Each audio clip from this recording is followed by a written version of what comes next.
देखिए जी, मम्मा ने तो ज़बरदस्त सी मिठाई बना दी है। मम्मा एक बात तो बताएं, आप पहले हलवाई तो नहीं था होती? मैं पहले हलवाई तो नहीं थी, लेकिन इन्होंने मेरी जलेबियों की रेसिपी को इतना ज़्यादा पसंद किया कि मैं खुशी से हलवाई बन गई हूँ।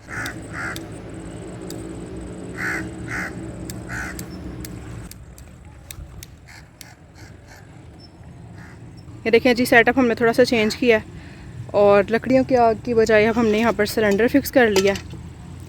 तो अस्सलाम वालेकुम व्यूअर्स, कैसे हो? ठीक हो? मैं अभी आपकी दुआओं से लाख फजल करम से ठीक हूँ। तो आंटी आपकी खिदमत में आज फिर हाजिर हो गई है नई रेसिपी लेके। बूझो भला क्या? चलो मैं ही बता दूँ जो आपने बूझना क्या। मैं आपके घर की चीज़ों से आधा किलो दूध से मैं आपको 2 किलो बर्फी बनाना सिखाने लगी हूँ। ये इंतहाई मज़े की बनती है, लजीज बनती है। तो जनाब बाज़ औक़ात टाइम थोड़ा होता है, जाना जल्दी होती है, जल्दी जल्दी घर की चीज़ें लो और बनाओ, और जहाँ कहीं जाना हो अपने घर की चीज़ बना के लेके जो बहुत ही मज़ा आता है। और जाके क्या ना कि जी मैं अपने घर से बना के लेके आई। तो चले जी, टाइम वेस्ट किए बगैर चलते हैं अपनी रेसिपी की तरफ। ये बर्फ़ी बनाने के लिए कौन से इंग्रेडिएंट्स की ज़रूरत है वो आपको बताते हैं। सबसे मैं आपको पहले बताती हूँ। ये आधा किलो मैंने आधा मैदा और आधा आटा लिया है। 1 कप मैंने चीनी का लिया, आधा कप मैंने सूखे दूध का लिया है। ये थोड़े से नट्स लिए हैं और आधा जो किलो है ना वो दूध है। तो ये सारी चीज़ें हैं। तो अब बनाना शुरू करते हैं। ये 2 चम्मच मैंने इसके अंदर ऑयल घी के, आपके पास देसी घी आप डाल सकते हो, डालडा जो भी आपको बंदी नहीं है तो वो मैंने इसके अंदर डाल दिया। अब इसके अंदर ये आटा डाल के, आटा मैदा जो भी आपने लेना उसको हल्की सी आंच पे आपने, धीमी आंच पे आपने भूनना है, तेज़ आंच पे आपने नहीं भूनना। आग मैंने जला ली है। तो जनाब इसको आहिस्ता आहिस्ता मीडियम आंच पे इसको भूनते हैं। इसके अंदर जी आधा मैदा है और आधा आटा है। जितनी क्वांटिटी मैदे की उतनी ही आटे की। ये डिपेंड करता है कि आपने कितनी मिकदार में बनानी है। आपने मैदे की बनानी है, आप मैदे की बना सकते हो। आप आटे की बनाना चाहते हो, आप आटे की बना सकते हो। यहाँ पर जी अब ये आटे और मैदे की बनाई हो रही है हल्की आंच पे। कितनी देर इसको भूनना? इसको 10-15 मिनट भूनना है हल्की आंच पे। इसका कलर भी जो है ना वो ना ब्राउन की तरफ हो जाए और इसका कच्चापन भी दूर हो जाए। आटा भून गया, मैं इसको उतारने लगी हूँ। देखें जी, इसमें से इसका देखो खुशबू आने लग गई है। खुशबू आने लग गई है। तो इसका कलर भी नहीं बदला, तो भुन गई। 5 से 7 मिनट में तकरीबन ये भुन गया, बिल्कुल हल्की आंच पे। इसको मैं दूसरे बर्तन में निकाल लेती हूँ ताकि ठंडा हो जाए।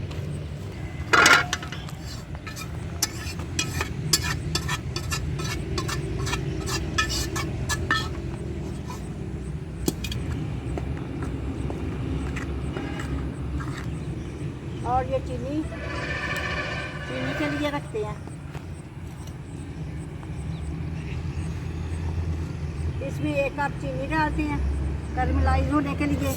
बिस्मिल्लाहिर्रहमानिर्रहीम।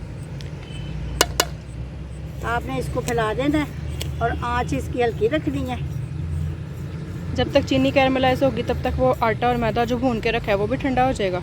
हाँ जी, कि ये आपने इसको पड़ी रहना। जब ये मेल्ट होने लग जाएगी, कैरमलाइज होने लग जाएगी, तो फिर आपने इसको हिलाना है। डालते साथ हिलाने नहीं शुरू कर देना। थोड़ी सी ये मेल्ट होएगी तो फिर आपने इसको हिलाते जाना है और ये अच्छे से कैरमलाइज हो जाएगी। चीनी यहाँ पर हल्की आंच में कैरमलाइज हो रही है। इधर मम्मा ने आलमंड्स काटने का सिलसिला शुरू कर दिया है। ये सजावट के लिए होंगे, डेफिनेटली टेस्ट को भी इन्हेंस करेंगे।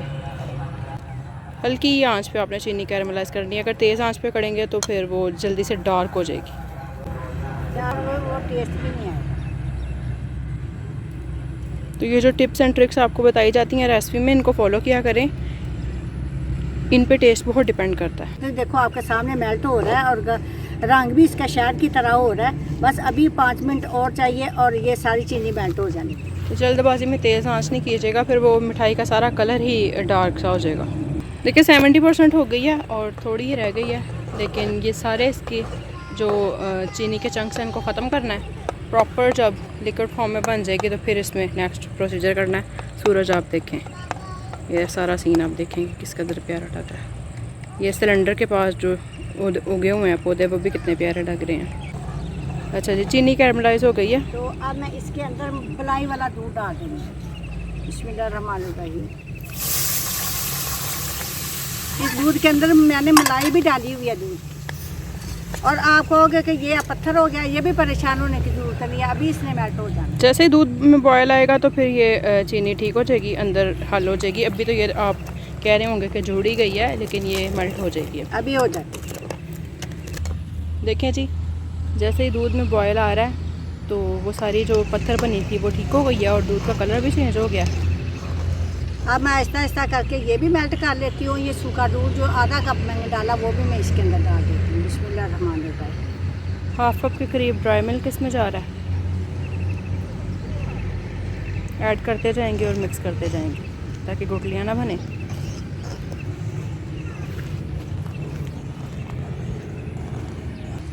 तो अब इसके अंदर ये एक आधा लेमन से भी आधा लेमन डालना है, आधे से भी आधा डालना है। चंद कतरे आपने इसमें लेमन हाँ। डाले। और इसको हिला देंगे। इसकी क्या वजह? इसकी वजह ये है कि दूध थोड़ा थोड़ा फूट जाएगा तो वो खोए की शक्ल देगा। वैसे तो मैंने इसके अंदर डाल दिया है सूखा दूध, इंशाल्लाह बड़ी मज़ेदार बनेगी। ये देखा फूटा फूटा सा आपको लग रहा है। ये तो मिक्सचर इतना मज़े का लग रहा है कि अगर हम इसी को फ्रीज कर लें तो ये टॉफ़ी बन जाए। थोड़ा थोड़ा सा जैसे टॉफ़ी का मिक्सचर होता है, थोड़ा थोड़ा सा जो है ना वो जैसे मिल्की दूध नहीं बनता है ऐसे होना चाहिए। अब मैं इसकी आंच बंद कर देने लगी हूँ। और इसमें ये मैदा डालते हैं। ये देखिए जी, जो बाकी का था वो भी इसमें डाल दिया। ये हलवाइयों की तरह इसका ये जो दाना है ना वो ख़त्म करना है। इसको अच्छी तरह पहले मिक्स करना है, फिर मैं खुले बर्तन में डालूंगी और इसका दाना मिक्स करूँगी।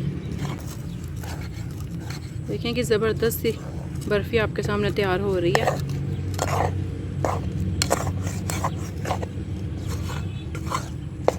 अब मैं इसको खुले बर्तन में डाल लेती हूँ, इसी परात के अंदर डाल लेती हूँ तो मैं इसका दाना ख़त्म करती हूँ।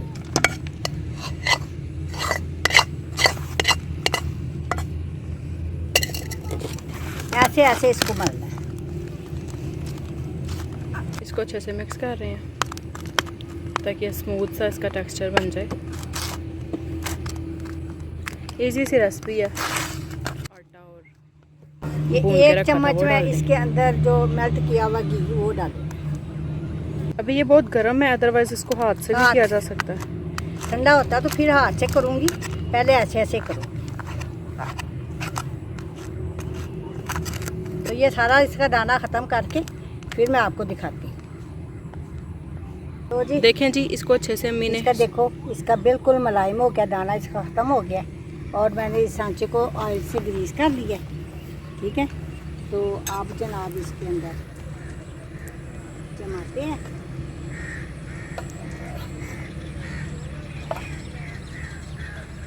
देखें जी, अब ये सांचे में डाल रहे हैं और इसको प्रेस कर देंगे तो ये अच्छे से इक्वल हो जाएगा। सारा मिक्सचर सांचे में डाल दिया। अब इसको करते हैं इक्वल, हाथ से कर सकते हो।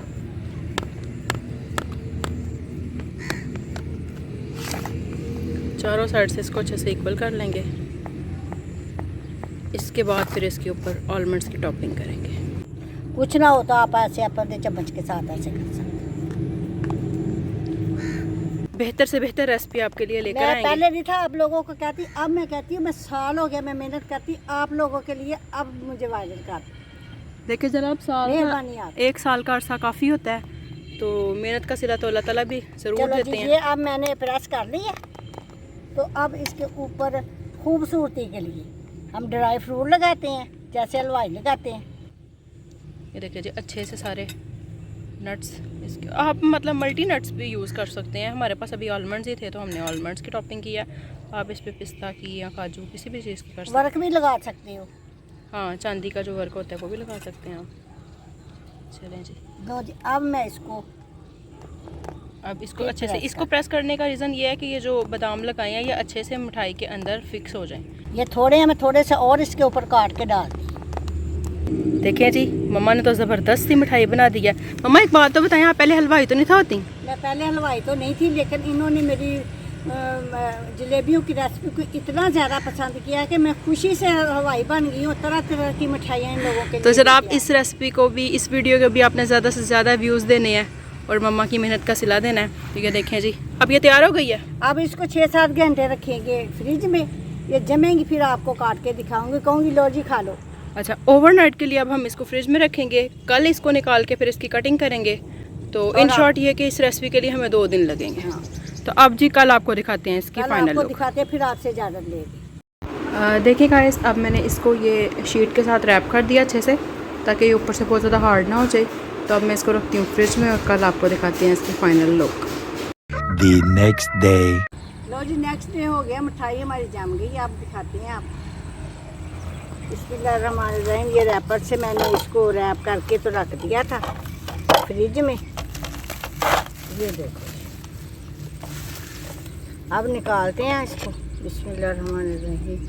ये पहले इसको ऐसे कर लेते हैं, सारी साइड्स पे नाइफ चला के साइड्स इसकी क्लियर कर लेंगे।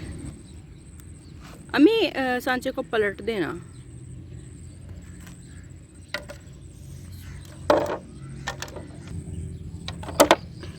ये देखें जी, कितनी आसानी से ये निकल गई है सांचा। बिस्मिल्लाह।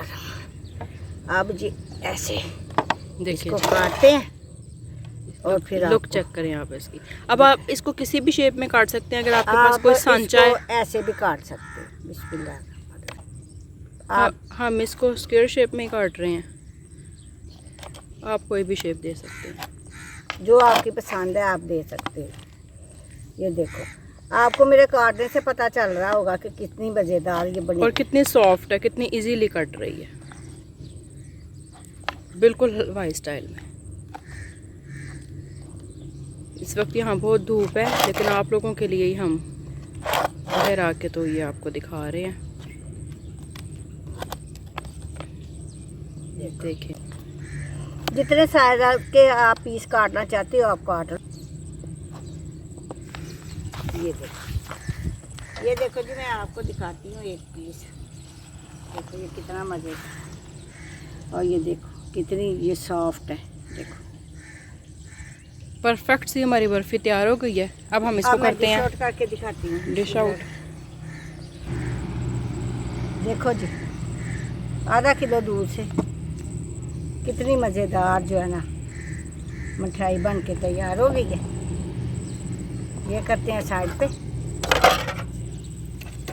तो जी ये मैं आपको अपनी डिश दिखाती हूँ। ये देखिए जी, ये मेरी फाइनल लुक, तो आपने भी ट्राई करनी है। ये देखें जी, ये इसकी फाइनल लुक है। ये लग रही है बेकरी से कम। तो उम्मीद है कि आपको ये मेरी रेसिपी बहुत ज़्यादा पसंद आई होगी। अगर आपको मेरी रेसिपी ये ज़्यादा पसंद आई है तो मेरे चैनल को सब्सक्राइब करो, लाइक करो और शेयर करो। अपने रिश्तेदारों और दोस्तों में भी शेयर किया करो, ताकि मेरी वीडियो ज़्यादा से ज़्यादा देखी जाए और मेरा वॉच टाइम पूरा हो। मिलती हूँ इसी तरह बेहतरीन रेसिपी के साथ। अल्लाह हाफ़िज़। अल्लाह हाफ़िज़ एवरीवन। अब तुम लोग गलती से अगर नए हो तो सब्सक्राइब करो। वो जो लाल वाला बटन है उस पर अपने जीजा जी फेंक के मारो या फूफा जी, मुझे नहीं पता, बस क्लिक हो जाना चाहिए।